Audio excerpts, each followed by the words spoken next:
भीम प्रेरणा मागासवर्गीय बहुउद्देशीय सेवाभावी संस्था यांच्या वतीनं नरवाड, ढवळी, बेडग, बोलवाड इथं बालक दिन मोठ्या उत्साहात साजरा.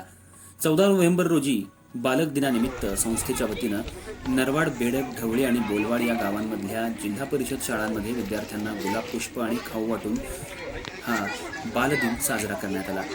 यावेळी संस्थेचे अध्यक्ष रणजित मोहन कांबळे, उपाध्यक्ष प्रवीण गोपाळ सरवदे, खजिनदार श्रीकांत लक्ष्मण कोळी, सामाजिक कार्यकर्ते सागर माळी, सुरेश हाके, तसंच नरवाड गावचे कृष्णा गोविंद सपकाळ आणि निकिता शिंदे, तसंच ढवळी गावचे संजय मगदुम, गणपती कोळी, त्याचबरोबर प्रत्येक शाळेचे मुख्याध्यापक, शिक्षक वर्ग मोठ्या संख्येनं उपस्थित होता.